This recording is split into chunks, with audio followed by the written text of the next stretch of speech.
تلامذتنا الأعزاء. Donc aujourd'hui, on va traiter un contrôle continu de deuxième semestre. Donc ce contrôle est visé ou destiné aux élèves de tronc commun de la matière physique-chimie, option sciences-technologies. Donc ce contrôle sera présenté par le professeur Jawad Dasbouch. Donc ce contrôle comporte 3 exercices, donc exercice de chimie et 2 exercices de physique. Donc l'exercice 1, c'est l'exercice de chimie. Donc toujours et avant de commencer à faire ou à rédiger un contrôle, il faut lire bien les données de l'exercice. Donc on dispose d'une solution aqueuse S0 de glucose C6H12O6 de volume de V0 égale 200 ml et de concentration C0 est égale de 10 à la puissance moins 2 mol par litre. Donc quelle est la quantité de matière de cette solution ou contient cette solution? Donc la partie 1 de chimie, donc la question 1, c'est la quantité de matière.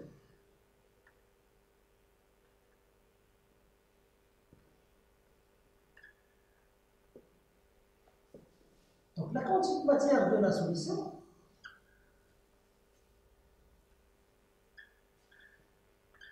donc on a une solution, c'est-à-dire que la quantité de matière dans ce cas, c'est le produit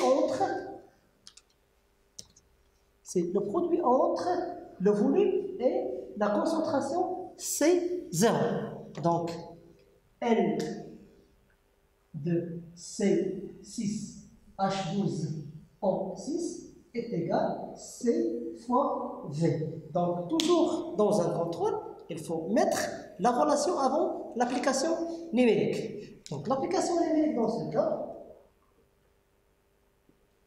donc N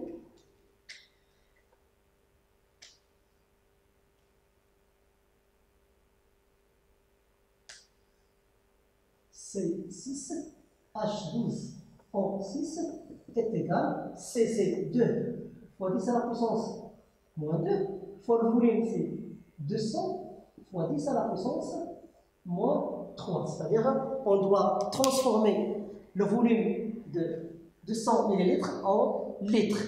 Donc on obtient, c'est 2 fois 2, on va multiplier, c'est 4, 10 à la puissance moins 3 mol. C'est N de C6H12O6.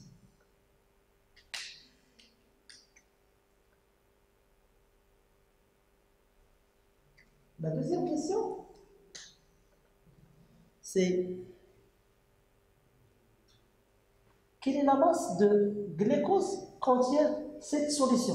C'est-à-dire, quelle est la masse nécessaire pour préparer cette solution de concentration C0 est égale de 10 à la puissance moins 2.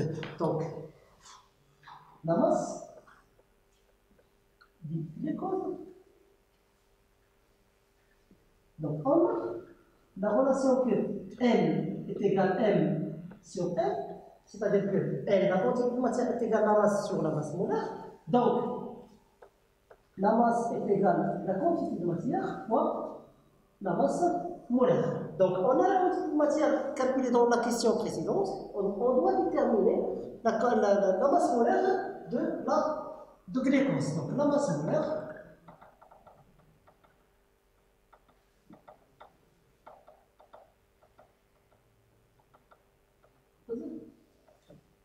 glucose,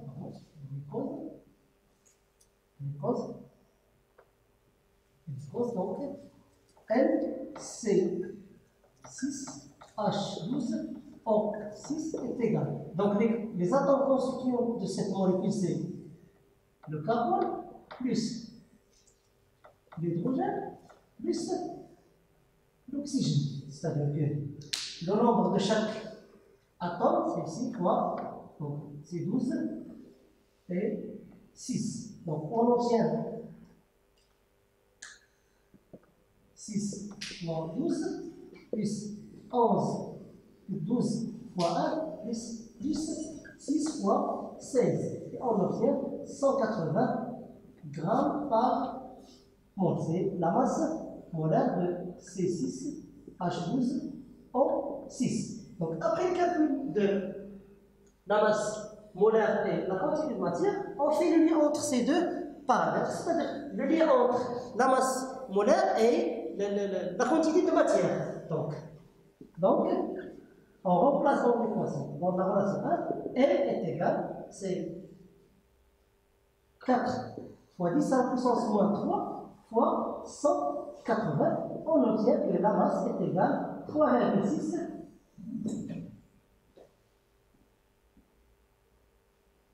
C'est 0, pardon.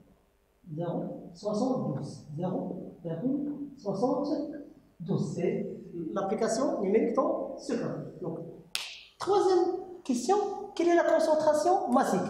Donc, la concentration massique en général est déterminée par deux méthodes, c'est-à-dire on a la masse molaire, on a la concentration initiale et la masse molaire, on fait le lien entre ces trois paramètres. Donc, la concentration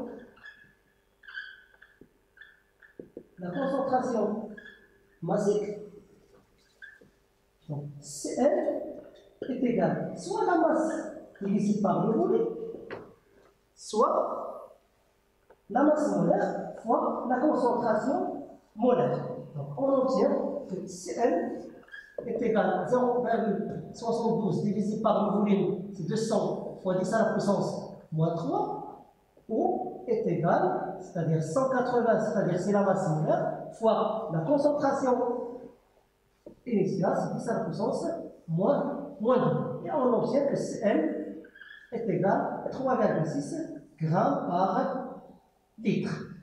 C'est la concentration molaire dans ce cas. La deuxième partie, on dispose à préparer une solution à partir de la solution initiale S0. Mais la deuxième solution contient une concentration de 4 10 à la puissance 10 à la puissance moins 3. Donc quel est le volume utilisé pour préparer à la solution? Donc on fait toujours la relation de dilution. Donc la relation de dilution. Donc on a C fois V est égal à C0 fois V0. C'est-à-dire que V dans ce cas est égal à C0 fois V0 divisé par C. Donc on remplace par l'application numérique.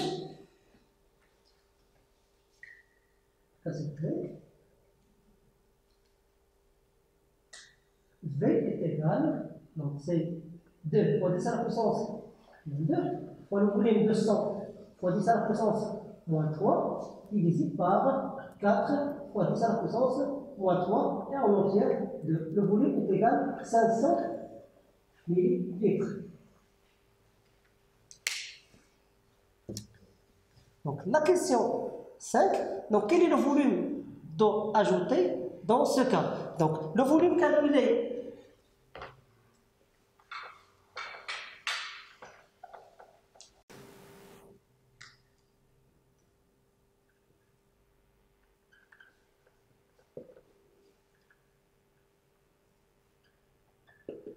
donc le volume calculé, le volume final, V est égal au volume initial de V0 plus le volume d'eau ajouté.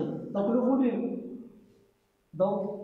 le volume d'eau ajouté dans ce cas est égal à V moins V0. C'est-à-dire que le volume calculé c'est 500 ml moins 200, c'est-à-dire que le volume d'eau ajouté dans ce cas c'est 300 millilitres.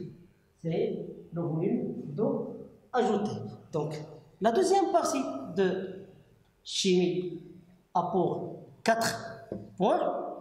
Donc, pour obtenir une lumière flash, les premiers photographes faisant brûler un ruban de magnésium dans l'air, afin de réaliser la même expérience d'une manière quantitative, on fait brûler une masse, c'est-à-dire on va signaler la masse de magnésium, 2,43 de magnésium, dans un volume 1,5 de dioxygène dans un récipient et on obtient une poudre blanche collée aux parois de récipient. C'est l'oxyde de magnésium. Donc les données, c'est la masse molaire de le magnésium, la masse molaire de l'oxygène et le volume molaire. Et on obtient l'équation chimique suivante. Mg plus O2 est égal à donne MgO, l'oxyde de magnésium. Donc, réécrire correctement l'équation, c'est-à-dire on va réécrire l'équation, mais d'une façon équilibrée, c'est-à-dire on doit équilibrer l'équation dans ce cas.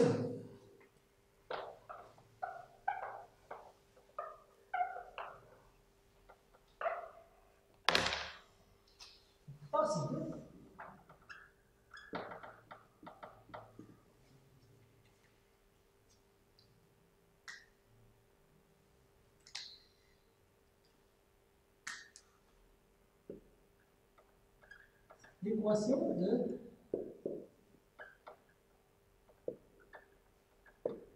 la réaction. Donc l'équation de la réaction en général, c'est Mg en état solide plus O2 en état gazeux pour avoir le Mg en état solide. Donc pour équilibrer l'équation chimique en général, donc on doit faire ce qu'on appelle la conservation de le nombre des atomes et la conservation de charge. On n'a pas de charge dans ce cas, donc on va faire l'équilibre au niveau des atomes. Donc combien d'atomes d'oxygène dans les réactifs? Donc on observe qu'il y a 2 atomes. Mais dans les réactifs, dans les produits, on a juste un seul atome. Donc on doit multiplier fois 2. On a équilibré l'oxygène. Donc deuxièmement, on va équilibrer le magnésium. Donc le magnésium, c'est 2 fois dans les produits. Donc on doit multiplier fois 2 pour avoir équilibré l'équation. Dans ce cas, on observe qu'on a dans les réactifs 2 atomes de magnésium et 2 atomes d'oxygène. Dans les produits, il y a 2 atomes de magnésium et en même temps 2 atomes d'oxygène. Deuxièmement, déterminer la quantité de matière initiale des réactifs. Donc, les quantités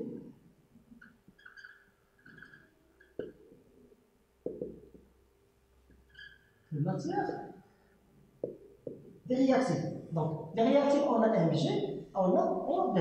C'est-à-dire que la quantité de matière initiale de Mg est égale. Donc, le Mg, c'est solide, c'est-à-dire qu'il est caractérisé par la masse de Mg divisé par la masse molaire de Mg. Donc, relation. Mais application numérique, je signale toujours qu'il faut faire la séparation entre la relation numérique et la relation en lettres. C'est-à-dire que N initiale de Mg, dans ce cas, est égal à 2, divisé par 24,3. Et on obtient est égal, donc le N initial de Mg est égal à 0,1 mol. Deuxièmement, on va déterminer la quantité de matière de notre réactif qui est le dioxygène. Donc, N initial de O2. Donc, le O2, c'est un gaz. C'est-à-dire que la quantité de matière, dans ce cas, c'est le volume divisé par le volume molaire. C'est le volume de O2 divisé par le volume molaire. Donc, application numérique.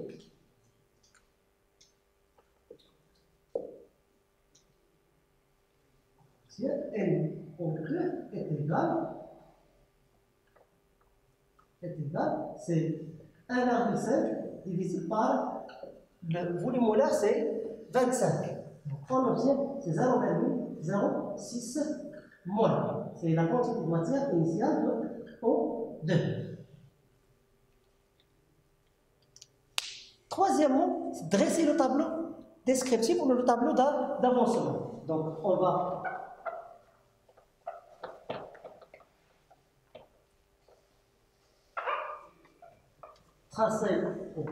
dresser le tableau descriptif de la façon suivante. Donc 3, donc c'est le tableau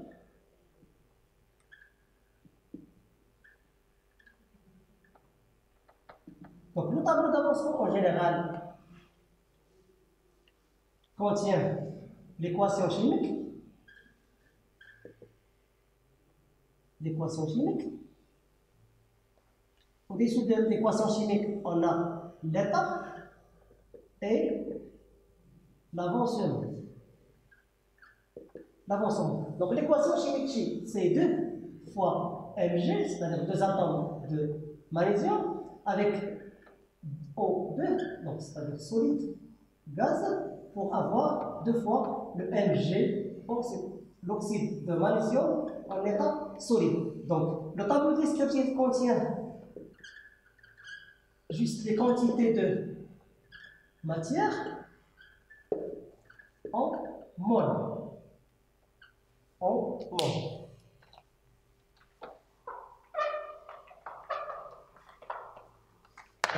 on va choisir les 3 étapes nécessaires pour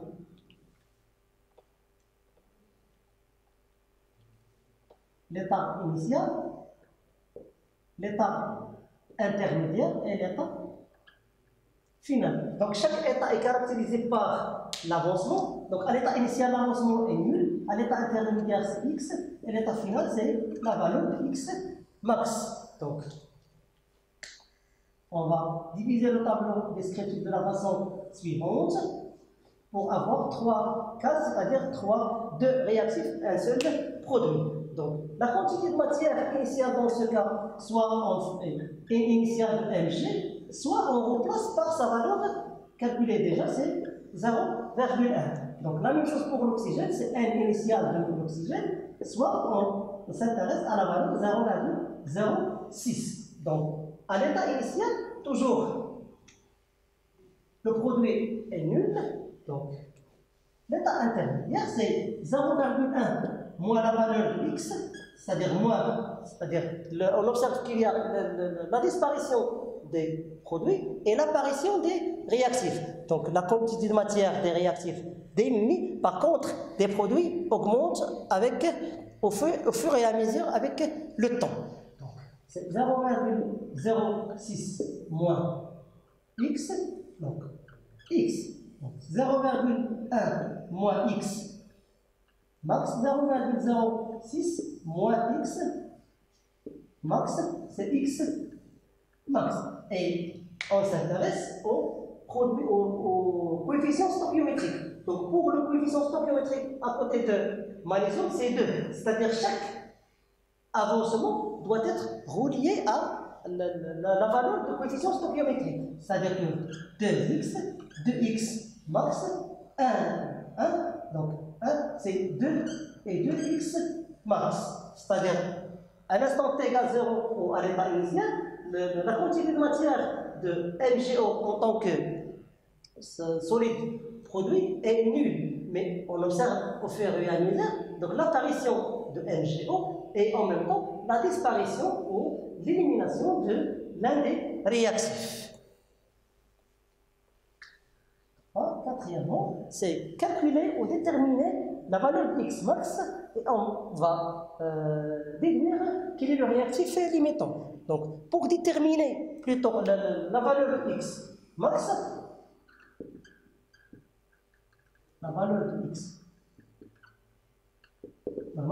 donc pour déterminer la valeur de x max, on dispose que l'un des réactifs est limitant, c'est-à-dire que l'un des réactifs ou la quantité de matière de l'un des réactifs soit nulle. Donc, on va supposer que le Mg est limitant. On a 2 réactifs, on ne sait pas quel est le réactif limitant. C'est quoi le réactif limitant? C'est-à-dire que sa quantité de matière à l'état final doit être nulle. C'est-à-dire que 0,1 moins 2x max égale 0. Donc x max dans ce cas est égal à 0,1 divisé par 2 est x. On va l'appeler x1 max, c'est-à-dire que la valeur maximale pour le premier réactif, c'est 0,05 mol. Deuxièmement, on va disposer que le deuxième réactif est un réactif limitant.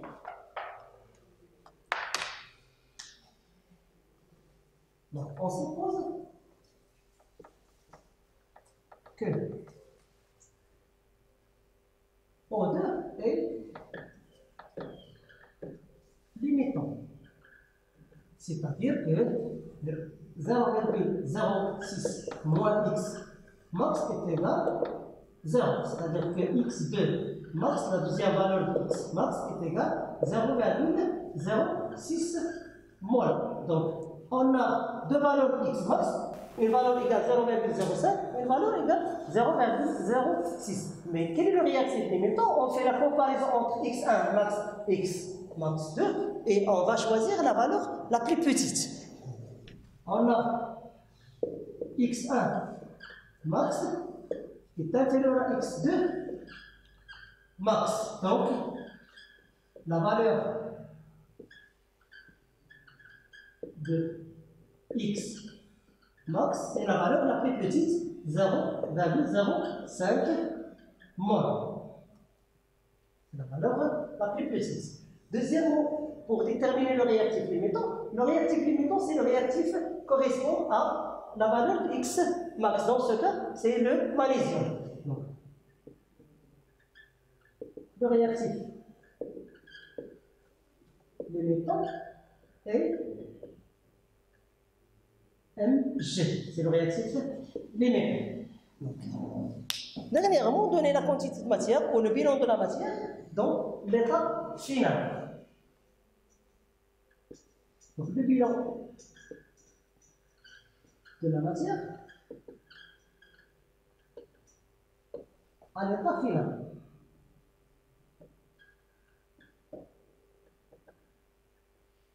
Donc, pour déterminer les valeurs de la quantité de matière à l'état final, donc on revient toujours au tableau descriptif, au tableau d'avancement, mais on travaille toujours à l'état final. C'est-à-dire qu'on va remplacer chaque expression de x max par sa valeur. Donc on a la quantité de matière finale de Mg est égale, c'est 0,1 fois moins 0,05 fois 2 est égal à 0. Pourquoi égal à 0? C'est le réactif limitant, c'est-à-dire que sa quantité de matière à l'état final doit être nulle. La quantité de matière finale de O2 est égale, c'est 0,06 moins 0,05 est égal à 0,01 mol.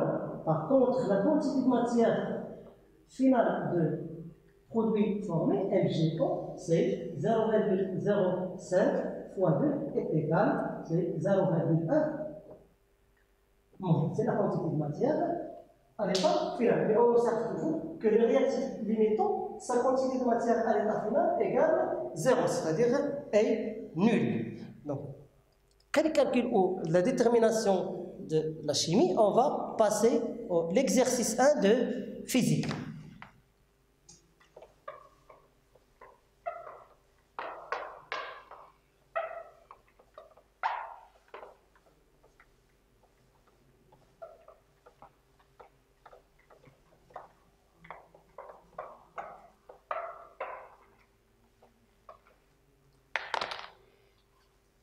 C'est physique 1.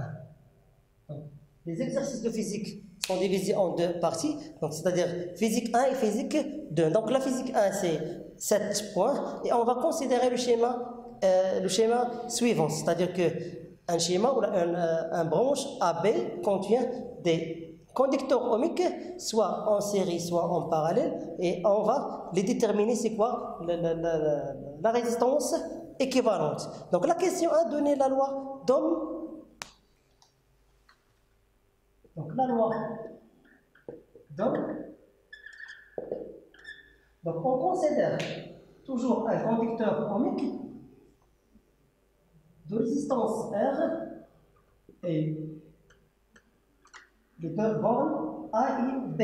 Donc, le conducteur ohmique est caractérisé par une résistance R, traversée par le courant électrique I, et entre les deux bornes, il y a une tension U, c'est-à-dire U ou UAB. Donc, c'est-à-dire que UAB, donc, la relation entre la tension aux bornes de ce conducteur avec l'intensité de courant qui traverse le conducteur ohmique, c'est la résistance ou la proportionnalité, c'est le facteur ou le coefficient physique, c'est la résistance. Donc, U est égal à R fois I. C'est ce qu'on appelle loi d'Ohm.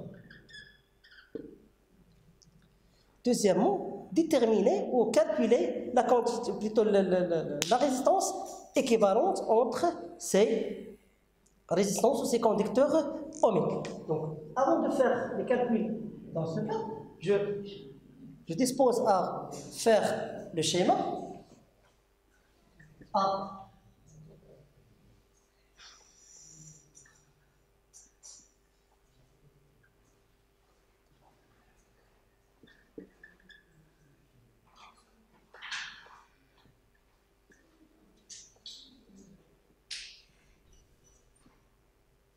R1, R2, R3, R4, R5. Donc, pour déterminer la résistance équivalente dans cette branche, on doit déterminer la résistance équivalente entre les deux conducteurs R3 et R4. Donc, je vais nommer la résistance équivalente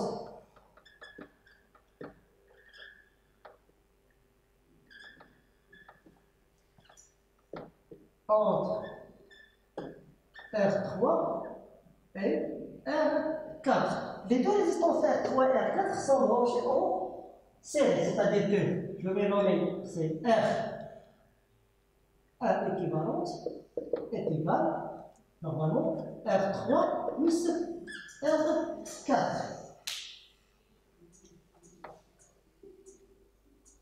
Et on va déterminer la résistance équivalente entre R1 et R2. Les deux résistances ou les deux conducteurs ohmiques sont branchés en parallèle, c'est-à-dire que la résistance équivalente entre R1 et R2. Donc les deux conducteurs ohmiques sont branchés en parallèle. Dans ce cas, l'inverse de la résistance de l'équivalent, c'est-à-dire la résistance entre les deux, est égal à 1 sur R1 plus 1 sur R2 est égal à R2 plus R1 divisé par R1 R2. C'est-à-dire que la résistance équivalente dans ce cas est égale à l'inverse, c'est-à-dire que R1 fois R2 divisé par R1 plus R2. Dans ce cas, la branche AB devient de la façon suivante, c'est-à-dire que A, la résistance 2 équivalente entre et la résistance 1 équivalente dans ce cas avec R toujours 5. C'est B, A et B. Donc on observe que R2 équivalent avec R1 équivalent devient en série. C'est-à-dire qu'on va calculer, on va déterminer la résistance équivalente dans ce cas. La résistance équivalente entre R1 équivalent et R2 équivalent. Donc, je vais l'appeler R3 équivalent, c'est-à-dire que les deux résistances sont branchées en série, c'est-à-dire qu'il est égal à R1 équivalent plus R2 équivalent. Et on va remplacer chaque expression, ou chaque résistance équivalente par son expression. C'est-à-dire qu'il est égal à R3 plus R4 plus R1 fois R2 divisé par R1 plus R2. C'est la résistance R3. Dans ce cas, la branche AB devient AB avec R3 équivalente avec R5, c'est la branche B. Donc, dans ce cas, la résistance R3 avec R5 devient en parallèle. Donc, la résistance équivalente de cette branche ou ce circuit, la résistance équivalente R équivalent est égal, les deux en série, c'est-à-dire que 1 sur R équivalent est égal 1 sur R3 équivalente plus donc 1 sur R5 est égal, c'est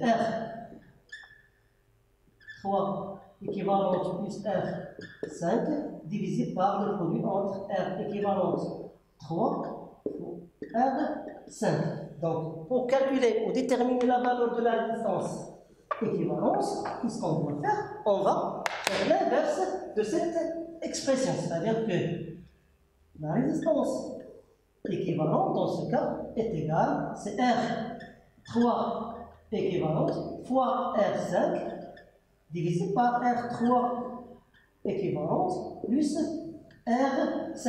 Et on va remplacer R3 équivalente par son expression et on va faire l'application numérique. C'est-à-dire que R équivalente dans ce cas est égal, c'est-à-dire R équivalente c'est R3 plus R4 plus R1, R2 divisé par R1 plus R2 plus R5 et R1 plus R2 plus R1 R2 divisé par R1 plus R2, le tout fois multiplié fois R5. C'est l'expression littérale de la résistance équivalente. L'application numérique, si on va faire l'application numérique, on obtient que la résistance équivalente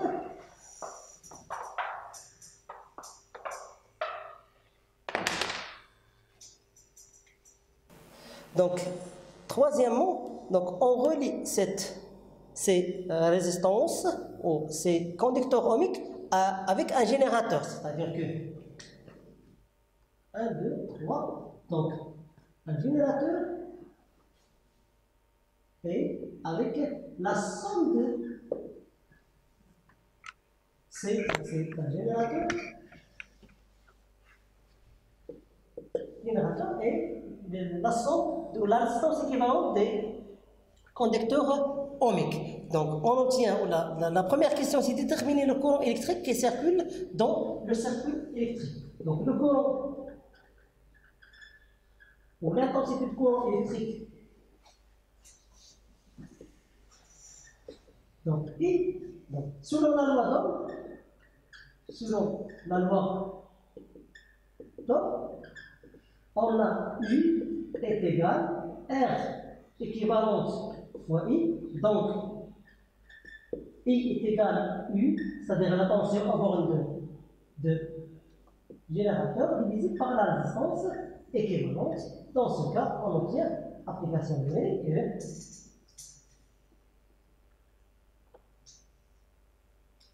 I est égal, donc la valeur de la tension est égale 5,2 divisé par 37 est égal 0,14 ampères. C'est la valeur de l'intensité de courant qui traverse le circuit électrique.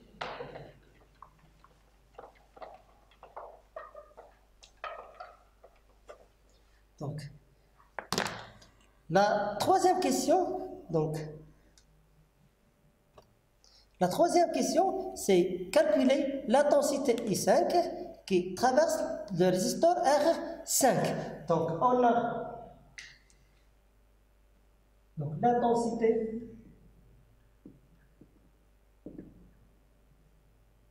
I5. Donc, on a R5 avec le générateur, même avec les autres résistances, c'est-à-dire si on considère R1 équivalence avec R2 équivalence, c'est-à-dire que pour le lien avec la résistance équivalence avec toujours la présence de générateur R5.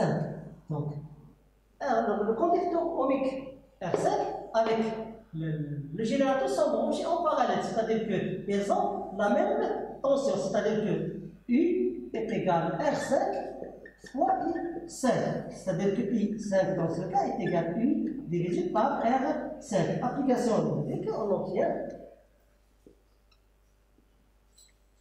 I5 est égal à 5,2 divisé par 50.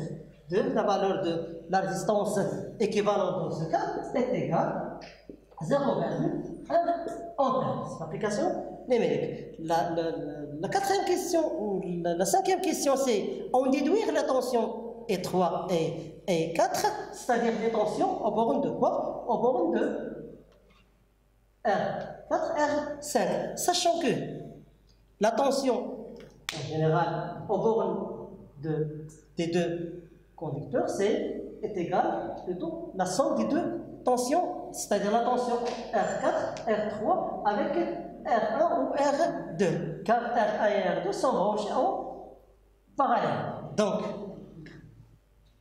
quatrièmement, les tensions U4 est égale à R4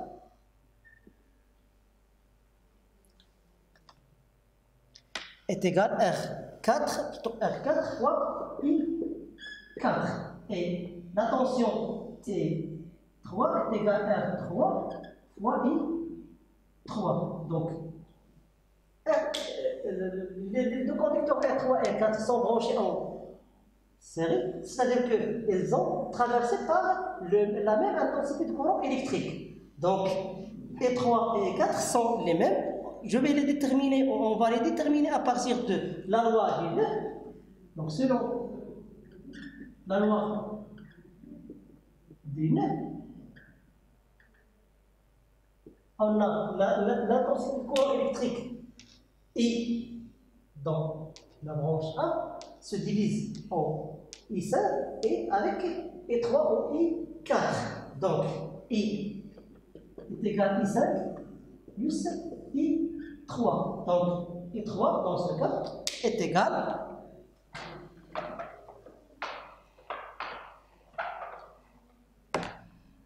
donc I3 est égal à I moins I5. Donc, cinquièmement, c'est déterminer les tensions U1 et U2. Donc, on a I3 et I4 et on a U, c'est-à-dire la tension selon la loi de l'association ou la somme des tensions est égale, U est égal, normalement U1 plus E3 plus E4. Donc on va calculer U, donc on a selon la loi de tension, donc U1 est égal à U moins E3 moins U4. Et on continue selon l'application numérique. Application numérique, U1 est égal à 1,12 volts. Donc, on observe dans la branche que R1 et R2 sont branchés en parallèle. Donc, la tension, dans ce cas, ils ont la même intention. C'est-à-dire que U1, donc, le conducteur R1 et R2 sont en parallèle. Donc, U1 est égal à U2 est égal à 1,12 volts. On a déduit les deux valeurs de tension U1 et U2. Donc, septièmement, la dernière question, on va déduire ou déterminer l'intensité de courant I2, c'est-à-dire qui traverse R2. Donc, on a la tension aux bornes de R2 et on a en même temps la valeur de la résistance. Donc, selon selon la loi. Donc,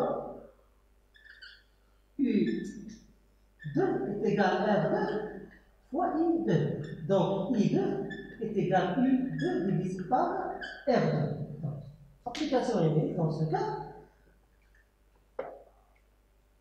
Donc, I2 est égal à 1,12 divisé par la valeur de la résistance dans ce cas, c'est R2, c'est 13.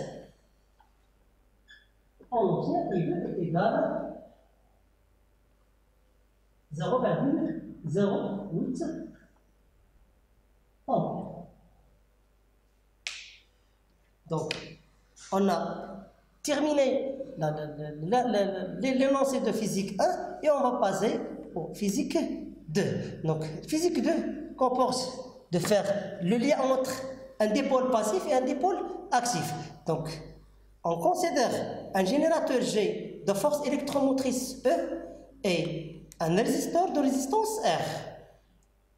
Donc, les caractéristiques courant-intensité ou intensité de courant, tension, soit de générateur, soit de résisteur, est donnée dans la figure suivante. C'est donc la variation de Q en fonction de l'intensité I. Donc, quelle est la convention d'orientation utilisée pour tracer les deux caractéristiques, c'est-à-dire le lien entre l'intensité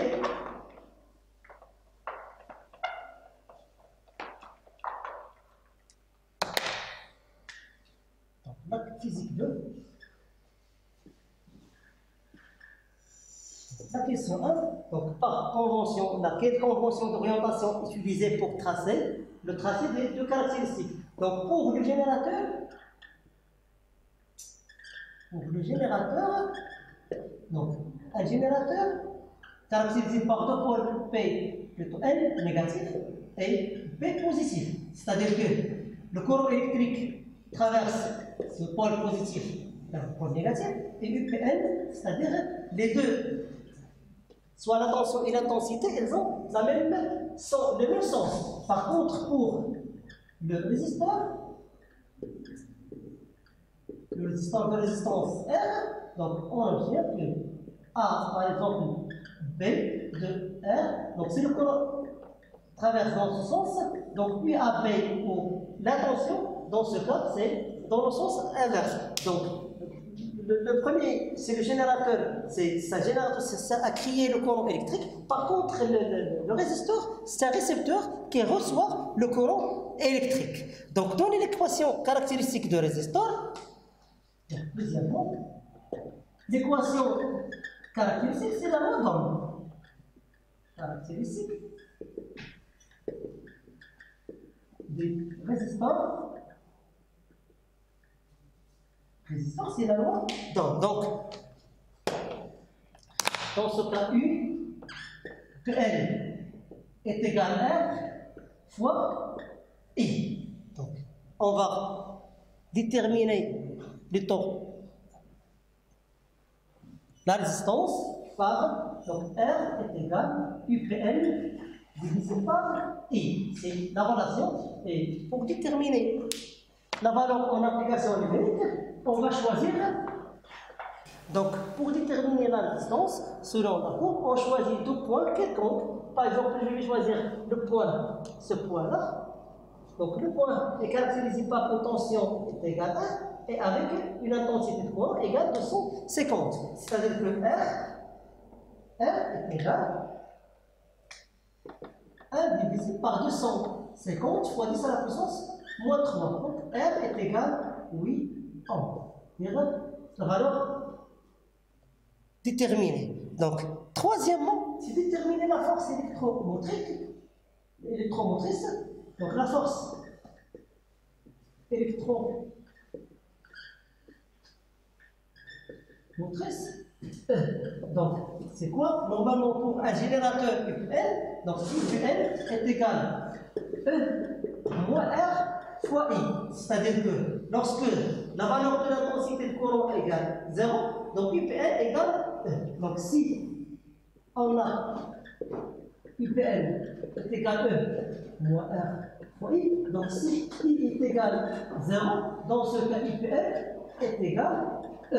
Donc, UE est égal, on détermine la valeur de la force électromotrice à partir de la pompe, c'est ce point. Donc est égal presque 6 volts. Donc E est égal 6 volts. Donc la résistance interne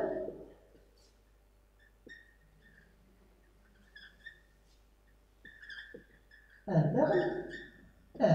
Donc la résistance interne R est déterminée par, c'est le coefficient directeur par la valeur absolue de delta U divisé par delta I. Et on va choisir 2 points, c'est-à-dire 2 points de la valeur de I et 2 points de la valeur de I. C'est-à-dire que je vais choisir 6, c'est la valeur de la valeur, moins 6 avec moins 0. Et je vais choisir un autre point, c'est caractérisé par 500 ml et 500 milliampères. 500 milliampères et avec 5 volts. C'est 5 et 200 fois 10 à la puissance moins 3. Et on va obtenir une valeur de 2 ohms. C'est-à-dire que la résistance interne égale 2 ohms dans ce cas.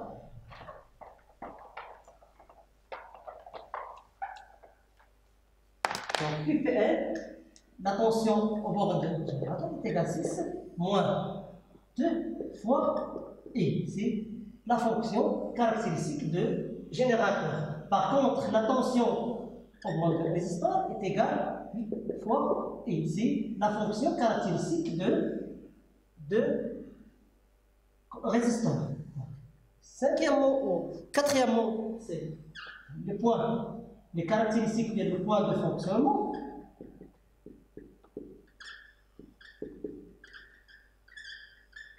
C'est IF et UF. Donc, ces deux valeurs sont déterminées à partir de la courbe. Donc, on observe qu'il y a la fonction caractéristique des résisteurs, c'est une fonction de croissance. Par contre, la fonction caractéristique des générateurs, c'est une fonction de décroissance. Donc, les deux caractéristiques ou les deux fonctions se rencontrent dans un seul point. Donc, le point d'intersection entre ces deux caractéristiques représente ce qu'on appelle le point de fonctionnement. C'est-à-dire, on détermine ce point et à partir de laquelle on va faire la projection sur la valeur de la courbe des abscisses pour déterminer la valeur de I, c'est-à-dire 250, 500, 750 et 1000. C'est-à-dire que la valeur de IF est égale à 1 ampère. Par contre, la valeur de la tension, on va faire la projection de ce point d'intersection sur l'axe des ordonnées, c'est-à-dire que 1, 2, 3, 4 est égal à 4 volts. C'est le point de fonctionnement, ou les coordonnées du point de fonctionnement pour la rencontre des deux caractéristiques, soit un générateur, soit un récepteur. Et merci mes élèves.